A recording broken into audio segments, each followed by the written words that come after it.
Eu estou muito feliz de estar nesse painel para a gente poder falar um pouco sobre tecnologia. Quero falar também sobre muitas coisas que a gente tem aqui de Stone também, que eu acho que tem muito papo, e eu vi algumas coisas recentes que eu quero puxar também, inclusive no Domingão, que eu achei bem legal. Falar com a nossa Caboré aqui, maravilhosa, que eu morro de orgulho, acompanhei toda essa trajetória, tenho acompanhado, a gente já teve vários momentos, reuniões, e entender mais sobre essa essência de plataforma, essa essência que eu acho que é extremamente importante para o mercado da influência também. E é a minha amiga, parceira de muito tempo, a gente já fez muita coisa juntos, e eu quero começar com você, Fabi. Eu acho que a nossa Soco, né, Droga5, ela tem uma essência muito legal de conteúdos orgânicos, de conteúdos virais, de conteúdos criativos, de conteúdos nativos. Acho que vocês foram das primeiras a entender bem como é essa conversa que um creator faz, e traz isso muito forte para as campanhas, né? E vocês têm vários cases relacionados a isso. Eu queria entender ainda qual que é a importância de um creator que faz mídias PRables. Maravilha. Eu acho que tem uma coisa de essência lá na Soco, e agora como Droga5, então pode ser que eu ainda dê uma confundida nos nomes, que é normal, que é lá a gente foi para o mercado muito no lugar de não departamentalizar essas entregas. Então, acho que isso contribui muito. Então, a Soco ela começou como uma agência de PR, de earned media, e ao longo do tempo ela foi abrindo mais o portfólio, e hoje a gente é uma agência de comunicação que entrega 360. Então, eu acho que quando a gente traz a coisa do criador de conteúdo, do influenciador, para o início da história, e ele não só nesse lugar de amplificação de uma história, eu acho que a riqueza está aí, a conexão genuína está aí, tem mais facilidade da gente conseguir se conectar com cultura. Então, eu acho que tem um jeito de navegar a influência que ele é mais orgânico, literalmente, porque é muito mais fácil quando você já entende qual é essa história e conecta com quais são esses influenciadores, esses criadores de conteúdo, para melhor contar essa história, do que você pegar já uma história pronta e apenas usar uma rede de influência para poder disseminar, né? Porque cada influenciador, em cada camada de influência, ele tem um jeito muito próprio ali de trabalhar. Então, acho que a coisa da cocriação, de entender muito qual é o público desse influenciador e dar essa liberdade de criação ajuda bastante a ter essas histórias que são orgânicas. A gente falou muito também de cocriação, né? Esse poder de conseguir usar o asset que o influenciador traz, né, muito nativo para as conversas e fazer com que isso aconteça. Vocês tiveram, inclusive, um case que eu achei muito legal, que vocês, acho que foi a Anitta, talvez, que ela soltou um tweet na época, um ex, e logo depois essa conversa foi sendo construída. Me fala um pouco desse case que eu acho bem legal. Eu amo porque é de Fazenda Futuro. Eu acho que é uma marca que eles não estão mais trabalhando, mas era uma marca de carne plant-based. Então, a gente começou uma marca do zero. Assim, era uma marca que a gente trabalhou muito organicamente, seja em PR, seja em influência. E aí a gente tinha uma estratégia que a gente precisava comunicar a Anitta como uma das sócias de Fazenda Futuro. E aí a gente tinha uma opção que era fazer de uma forma muito tradicional, vamos divulgar aqui para PR, ou fazer isso de uma forma que fosse gerar muita conversa. Então, tinha uma questão do contexto cultural, que estava saindo a próxima temporada da Fazenda, da Record. E aí a gente fez essa brincadeira, que não era uma mentira, mas ela só soltou um tweet que fui convidada para entrar na Fazenda, o que era uma verdade. E aí teve toda uma geração de notícias que era essa especulação sobre ela ir para a Fazenda ou não da Record. Só que acontece, a gente já tinha amarrado toda uma estratégia de PR, então ela já tinha dado uma série de entrevistas para os maiores jornais do Brasil. E aí, no dia seguinte, quando essas matérias saíram, que era o dia do lançamento, todos os veículos que tinham dado que ela estava indo para a Fazenda teve que desmentir a própria headline que eles tinham dado. Né? Então a gente teve uma explosão de menção orgânica ali, e de uma forma muito interessante de se trabalhar a influência, porque né, a Anitta, naquela época, ela já tinha muitos seguidores, ela já era uma personalidade muito forte, e a gente juntou isso com com essa geração de conversa no digital, ao mesmo tempo com uma geração de resultado em PR. Eu amo esse case. Eu sempre é uma coisa lembro muito dele. Simples, muito simples, mas é o com muito criativo. É saber usar a rede social no timing certo com essa pegada criativa. Sim. E aí eu queria puxar um pouco aqui para a Stone, porque vocês têm um trabalho muito legal de valorizar o pequeno empreendedor, né? Eu percebo isso de uma forma muito forte de vocês, e eu acho isso muito bacana, porque vocês não só valorizam, enfim, dando toda a estrutura e toda a capacidade, até a educação empreendedora para eles, mas vocês apostam neles, vocês colocam eles como no lugar de protagonismo. Até no domingão dessa semana eu estava assistindo e vi uma empreendedora cearense lá e vocês construindo e contando essa história. Eu queria fazer duas perguntas. Um é como que vocês conseguem entender e achar esses perfis de pequenos empreendedores que possam ser mensageiros da mensagem de vocês, ou seja, influenciadores de vocês, e também como que vocês mesclam a TV com a Creator Economy, essas duas plataformas. Legal. Bem, acho que você capturou bem, né? Acho que a gente nasceu e vive todos os dias, de fato, para criar solução e para gerar valor, né, para o pequeno empreendedor. E a real é que a gente tem entendido cada vez mais que essa conexão genuína de história para história, de história de quem faz, contando a sua história, contando a sua realidade, e naturalmente, né, ao longo do tempo, como a Stone ajudou e etc., é onde gera, de fato, a conexão em cima do valor que a gente gera. Então, o empreendedor ele é muito sozinho, em qualquer uma das suas esferas de empreendedorismo. Seja se você tem um grande negócio, até você estar lá começando o seu negócio, você sempre se sente muito sozinho. Então, você poder escutar de quem está fazendo, de quem está na mesma realidade que você, ou que teve dores parecidas com você, entender, né, novos formatos de fazer, novas avenidas, ou minimamente se inspirar numa história, a gente tem visto que gera muito valor. Então, acho que cada vez mais, na nossa estratégia de comunicação como um todo, no nosso dia a dia, a gente tem trazido e dado protagonismo para os nossos clientes, para eles contarem as histórias deles. Porque, no final das contas, eles são o protagonista da relação, não é a gente é só enable. Né? E a real é que está todo mundo, assim...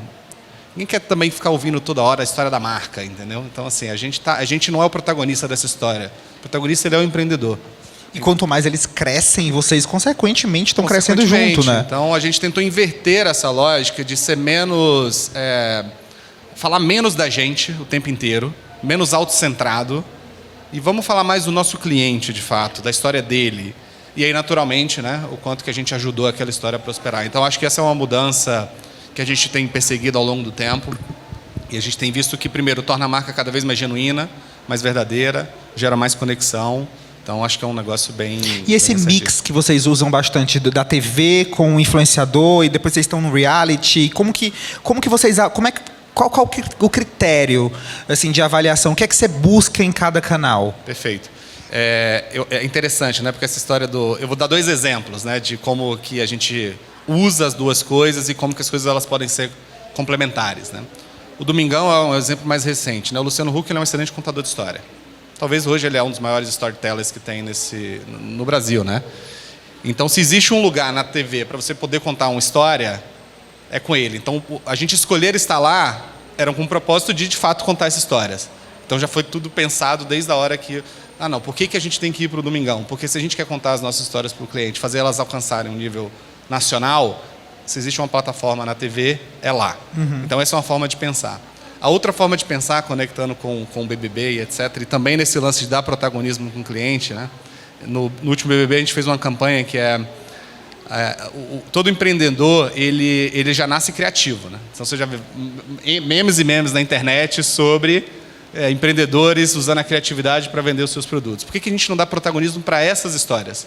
Legal. Então, a gente levou os anúncios dos nossos clientes para o intervalo do Big Brother, dando protagonismo para a história deles, para o produto deles. Usando a capacidade de compra de espaço e a visibilidade e a audiência que aquilo tem para que eles possam se empoderar disso. Eles empoderar e através dessa imagem, de novo, também através da criatividade deles. Então, acho que são formatos, eles são complementares, E acho que a gente tem tentado um pouco de Misturar, mixar e complementar, cada um com seu objetivo. Né? Muito bom.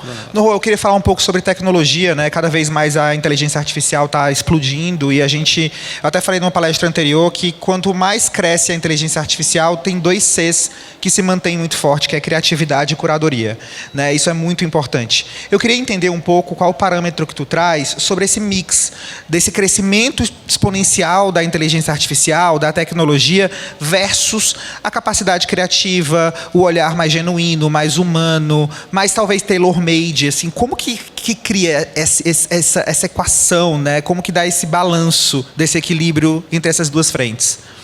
Essa pergunta é ótima, Vini, e eu já vejo isso acontecer, né? Eu acho que a gente tem muitas opções de ferramenta, a gente está até perdido de tanta ferramenta que tem para fazer a mesma coisa, já olhando a inteligência artificial de uma maneira mais aprofundada. E existem muitas ferramentas que podem ajudar no acabamento, na transcrição, no áudio, na melhoria de um áudio, numa captação. Então, são coisas técnicas e que em nenhum momento retiram o brilho da criatividade que veio antes na escrita do roteiro, ou aproveitou uma trending que estava rolando, que fez sentido aquele conteúdo naquele momento. Mas é super possível unir essas duas coisas.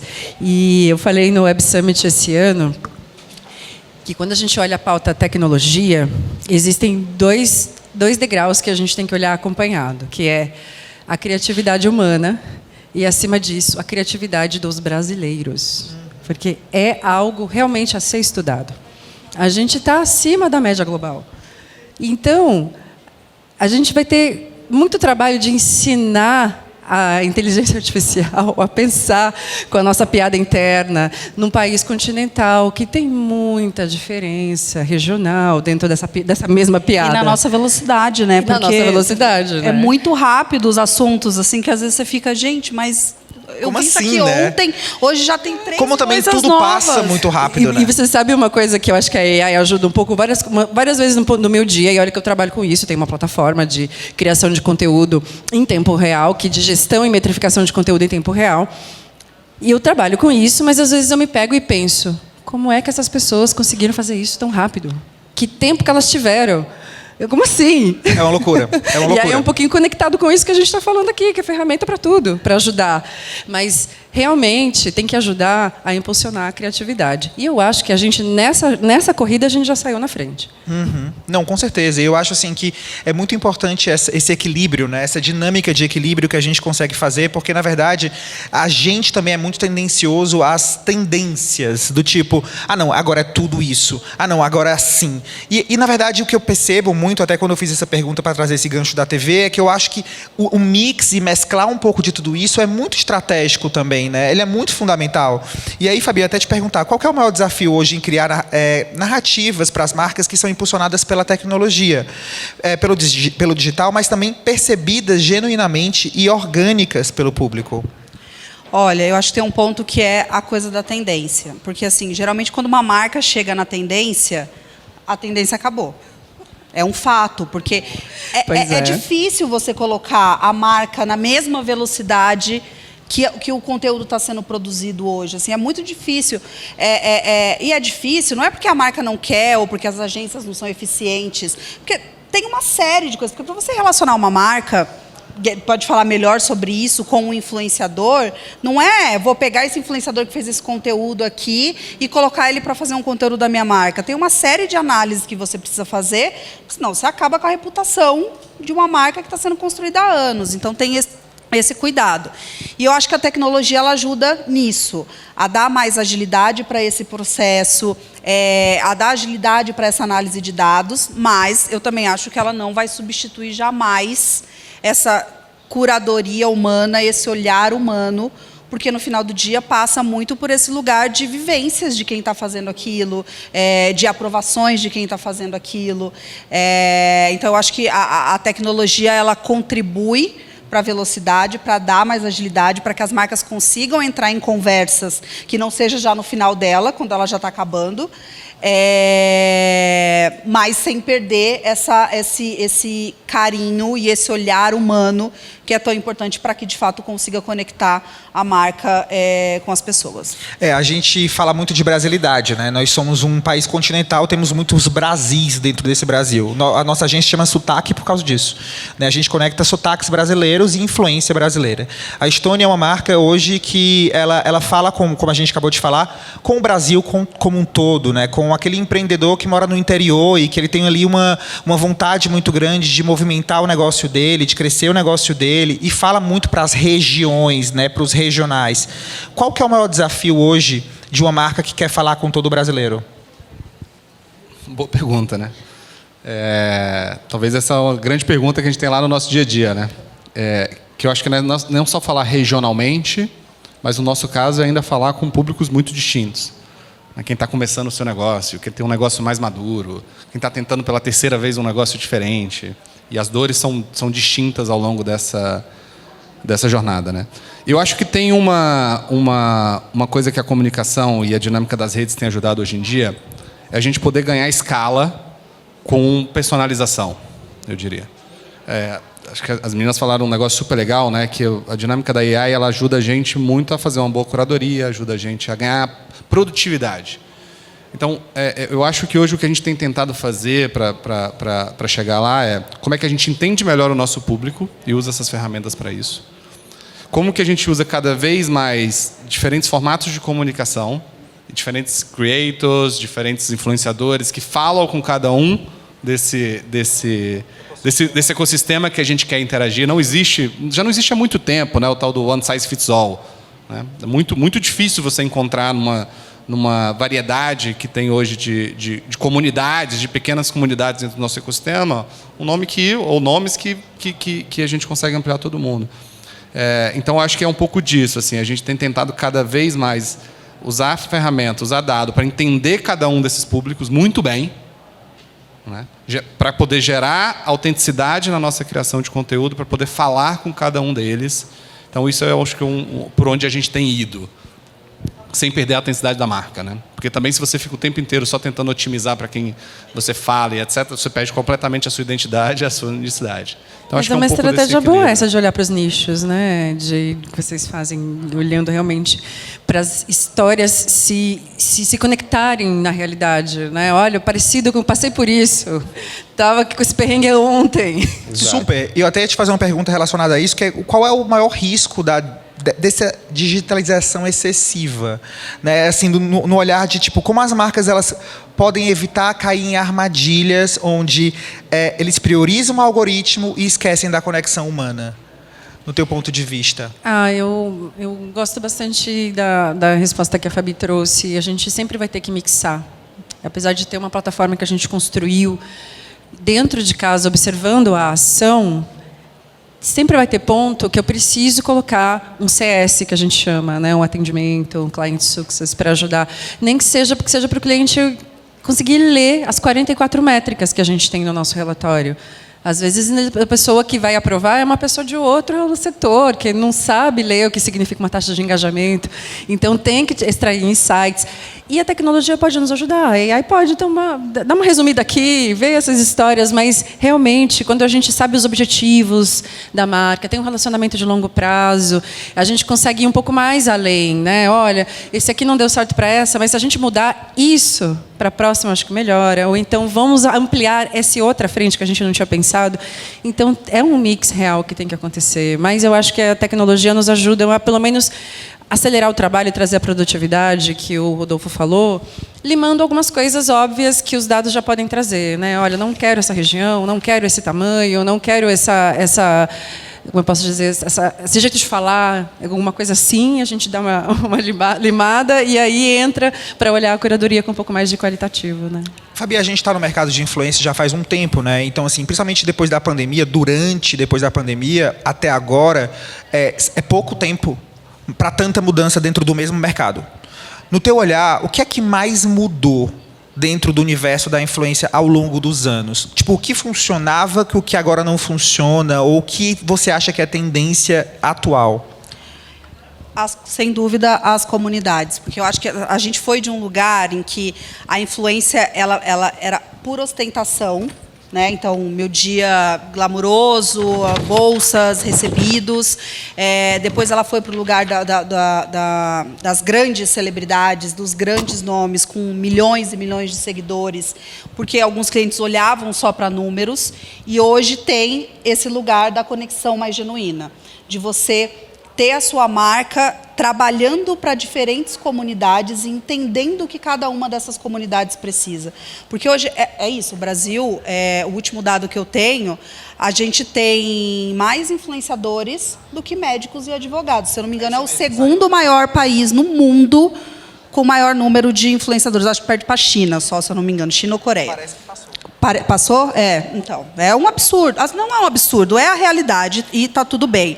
Porque, de alguma forma, todo mundo é influenciador em algum nível. Assim, 1000 seguidores é influenciador, né, em algum nível.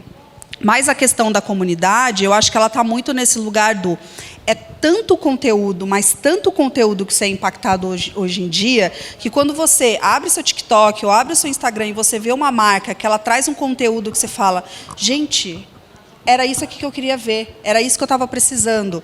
Então, quando a gente consegue trabalhar dentro desse lugar de comunidades e se comunicar para cada uma das comunidades, a marca ela consegue se destacar nesse lugar e criar mais proximidade, né? Criar mais conexão. Então, eu acho que, sem dúvida, uma das tendências aí para os próximos anos é esse trabalho com comunidades. Dizem que agora, antigamente eram os blogueiros, eles viraram influenciadores, depois creators, e agora falam muito que eles são líderes de comunidade. Né, que na verdade eles lideram uma comunidade que está ali ao redor deles e tudo mais. E aí, até, Rodolfo, eu ia te perguntar muito sobre isso, assim, como é que é a tua análise em relação à escolha de influenciador? Tipo, cara, existe uma tendência maior para big names, nomes menores, líderes de comunidade? Qual é o critério? Ou cada job tem um objetivo diferente, enfim? Cada vez a gente tem aprendido que tem duas coisas.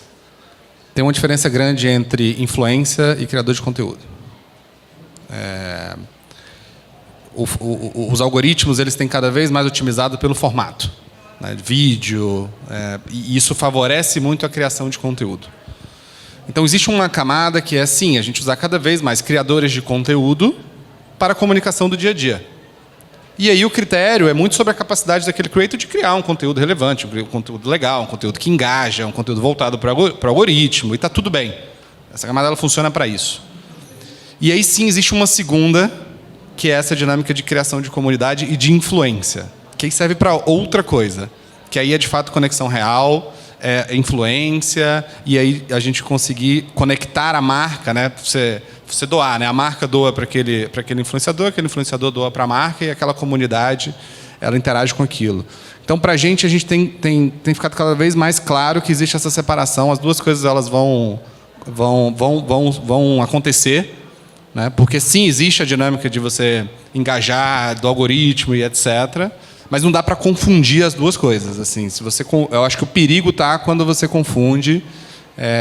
Você desalinha a expectativa, né? Exato. Você quer contratar para uma coisa, mas na verdade você está buscando outra, então você está fazendo uma coisa que a expectativa não está tão alinhada com aquele propósito que você colocou dentro do projeto. Exatamente. Né? Aqui do lugar de agência, isso já tem acontecido um pouco, né? Lá na Droga5, eu lidero o time é um time que chama Broadcasting, que é o time que olha para influência, PR, e a gente tem um time especialista que olha para comunidades e fandoms.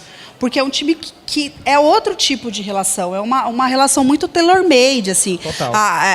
Tá dentro do mesmo time, eles se complementam. Muitas vezes a estratégia é em conjunto, mas tem um time de ativação que precisa ser muito especialista nessa relação. Então, a pessoa que está no dia a dia de um trabalho de influência, a relação dela com o influenciador é outra, e o time que está no dia a dia de comunidades e fandoms tem uma outra relação, sabe? Então, no final do dia, obviamente, a gente está falando sobre amplificar a história, sobre como a gente conta histórias de marca, mas tem uma relação muito distinta e uma forma de lidar muito distinta entre os perfis de profissionais ali. E só para assim, acho que a relação de influência ela extravasa muito a rede social.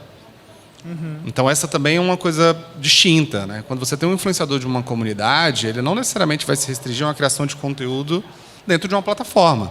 Ele vai se relacionar com aquela comunidade onde ela esteja, se ela vai estar nesse evento, se ela vai estar em tal lugar, se ela vai estar... Então, acho que essa também existe, acho que bem importante esse negócio, assim, também existe essa dinâmica de se relacionar com a comunidade fora... No offline. No offline, no dia a dia, na relação onde aquela comunidade está, no final das contas. Se a atenção dela está na rede social, o influencer daquela comunidade vai estar lá. Se ela está fora, ele também vai estar lá. Então, acho que também muda muito esse formato de relação, o formato que a gente contrata, o objetivo, por aí vai. E a opinião de vocês, qual é o maior erro na hora de uma campanha de influenciador, assim, que vocês acham que é muito comum? Às vezes, que a agência sugere para a marca, ou que a marca exige da agência e que bate muito nisso. Qual que é o lugar, assim, que vocês acham que já ficou no passado, no sentido de, tipo, cara, isso não? Quando a marca tenta... quer comunicar algo do jeito dela via um influenciador. Assim, eu falo muito sobre a questão da cocriação e parece meio batido, mas a gente que está do lado de agência, a gente sabe o quanto é difícil a cocriação realmente acontecer. Assim. É muito, muito, Na muito prática, difícil. é muito difícil. É muito difícil. Na teoria é fácil. Porque é um pouco da confiança. Pensa que uma marca está investindo milhares de reais numa pessoa, né, ou em pessoas, para ela comunicar uma mensagem de marca. E você dar essa liberdade para ela é uma confiança muito grande, porque, de novo, ela pode fazer um conteúdo que pode impactar na reputação da sua marca. Então, essa relação de cocriação é linda na teoria, na prática ela é mais difícil. E aí eu acho que tem um papel das agências também de como faz isso acontecer. Essa triangulação acontecer. Porque não adianta a marca querer comunicar... a marca ela tem o tom de voz dela, tem a forma dela comunicar, mas, de novo, se ela quer genuinamente conectar com uma audiência de um influenciador que ela está trazendo, ela precisa estar aberta a ele criar aquele conteúdo que vai ter mais adesão com o target dele, né? Porque senão a pessoa olha ali, sei lá, eu sigo o Marco Túlio, por exemplo, ele faz aquelas sketches, aqueles vídeos todos que são, né, super legais, super orgânicos. Quando você vê uma coisa fora do padrão que ele faz, fala que isso aqui é publicidade. Então tem um desafio muito grande que é de entreter. Exatamente. Entreter sendo publicidade. É um entretenimento. De novo, as pessoas têm tanto conteúdo hoje nas redes sociais que as pessoas querem entretenimento. Eu demorei muito... E olha que eu trabalho com isso, né, já tem, sei lá, 12 anos. Eu demorei muito para entrar no TikTok.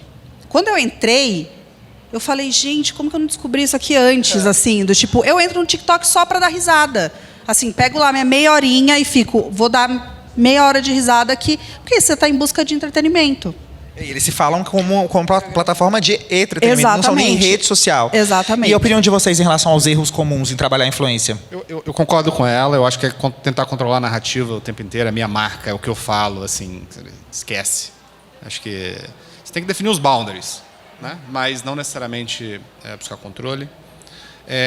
Eu acho que erra num negócio de tentar ficar o tempo inteiro tentando perseguir tendência através dos criadores. Eu acho que a Fabi falou um pouco, né? Você vai estar sempre atrasado e você vai perder qualquer tipo de identidade que você vai... E fica meio... Usar uma expressão meio antiga, fica meio cringe, né? Chega um momento e fala assim, nossa, essa marca está aí o tempo inteiro tentando pegar o hype de alguma conversa que não é dela, entendeu? Então, assim, não faz parte. Então, acho que isso eu vejo que é bem comum, inclusive. E aí fica meio estranho. E o terceiro, acho que foi um pouco o que a gente falou, assim, é não entender o papel das coisas, entendeu? E aí embola bastante. Quer complementar? Eu quero trazer um ponto do começo, que é a gente ter clareza do objetivo principal. Porque dá para fazer qualquer coisa com influência. Dá para fazer venda, dá para fazer aquisição de leads, para dar para o marketing trabalhar, dá para a gente converter, dá para a gente fazer awareness. Mas se a gente não tiver clareza do objetivo principal, a gente não consegue traçar uma estratégia, colocar o criador para criar junto com a gente, ou então escolher a comunidade de nicho certa para que isso aconteça. E aí fica totalmente desalinhado o resultado, né? Porque porque você esperou uma coisa e fez e não teve clareza e ficou só com você esse sentimento. Só com você é ótimo. Mas também, visto que influência dá para fazer muita coisa, eu entendo a confusão de objetivos. Quero tudo, dá para fazer tudo mesmo. E dá mesmo. O importante é a gente ter clareza do objetivo principal. E aí a gente vai ter outros 2 correlacionados? Vai ter. Mas qual é o principal, que eu não posso sair daqui sem atingir essa meta? E aí a gente vai conseguir pensar em estratégias que realmente vão nos ajudar. E eu acho que tem um ponto também, te complementando, que eu vejo muito, né, enquanto agência, que é essa dificuldade da mensuração de resultados. Porque cada cliente faz uma leitura. A gente tenta chegar nos números que você falou, que ninguém entende nada, não sabe o que é taxa de engajamento, não sabe o que é impacto.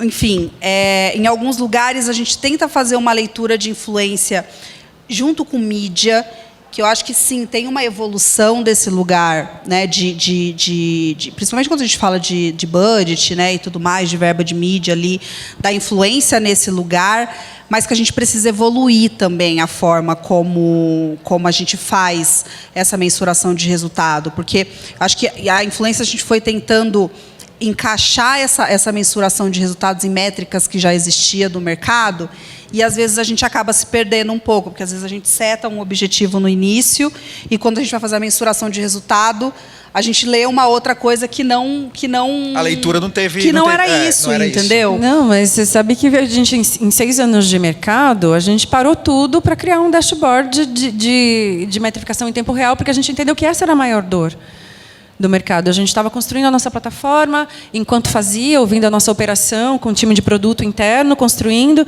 E aí, quando a gente bateu nessa hora de vamos metrificar, e a gente entendeu que ninguém estava se entendendo muito bem nesse pilar, a gente falou, não, então para todo o resto. Todo o resto a gente faz na planilha, faz à mão, faz um rascunho, não importa. Mas o dashboard tem que ficar pronto. E isso é muito importante, até porque as pessoas querem essa agilidade. Mas existem muitas outras premissas para conseguir esse dashboard assim, nesse tempo real, porque o influenciador tem que topar também, acaba que tem que ser um acordo de todo mundo para poder ter, de fato, enfim, o opt-in e tudo que é necessário. Eu ia puxar até uma outra pauta que está falando muito no mercado sobre os UGCs, né? E eu tenho visto, inclusive recebido demandas de algumas empresas querendo muita escala. Tipo assim, cara, eu quero 5 mil fazendo ao mesmo tempo, quero 10 mil fazendo ao mesmo tempo. E a gente tem estudado bastante sobre isso e até conseguimos encontrar algumas estratégias para entregar mesmo, porque é uma demanda que está rolando.